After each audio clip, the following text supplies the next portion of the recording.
Hello, everyone. I know you may not feel like it, but you are indeed the chosen class for such a time as this, the class of 2020. You're also a united class, the pandemic class that has the entire world striving to graduate with you. Of course, this is not the graduation ceremony you envision. You've been dreaming about that walk across the stage, your family and friends cheering you on, whoop, whoop, the caps flung joyously in the air. But even though there may not be pomp because of our circumstances, never has a graduating class been called to step into the future with more purpose, and vision, passion, and energy, and hope.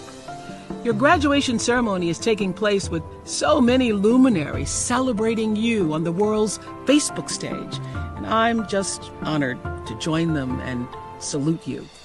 You know, the word graduate comes from the Latin gradus, meaning a step toward something. And in the early 15th century, graduation was a term used in alchemy to mean a tempering or refining.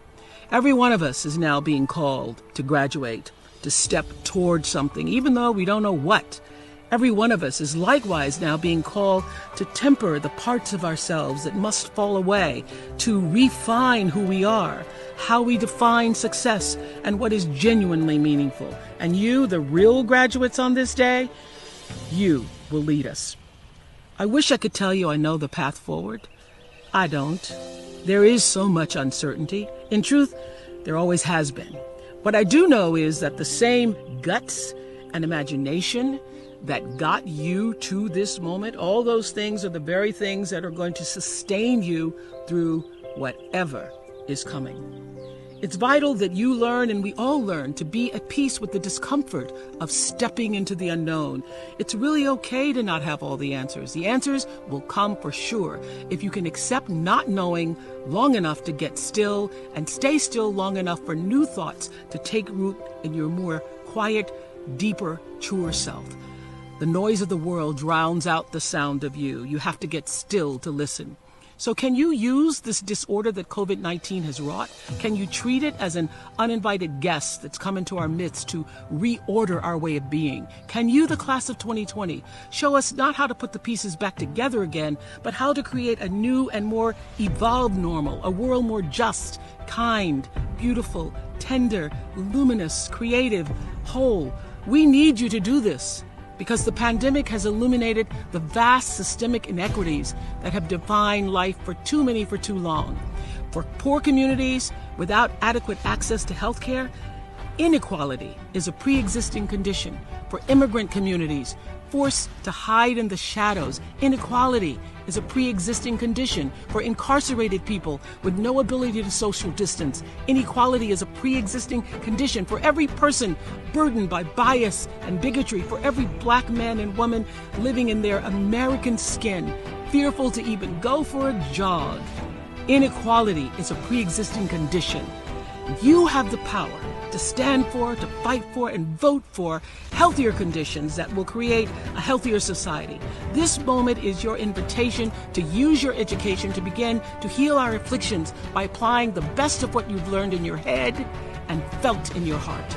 This moment has shown us what Dr. King tried to tell us decades ago. He understood that we are caught in an inescapable network of mutuality, tied into a single garment of destiny. That's what he said. Whatever affects one directly affects all indirectly. If humanity is a global body, every soul is a cell in that body. And we are being challenged as never before to keep the global body healthy by keeping ourselves healthy in mind, in body, and spirit. As all the traditions affirm, the deepest self-care is at once caring for the human family. And we see this so clearly with essential workers. Look who turns out to be essential.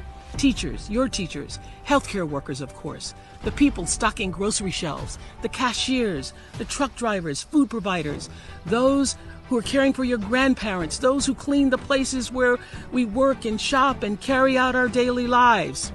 We are all here because they, at great and profound risk, are still providing their essential service.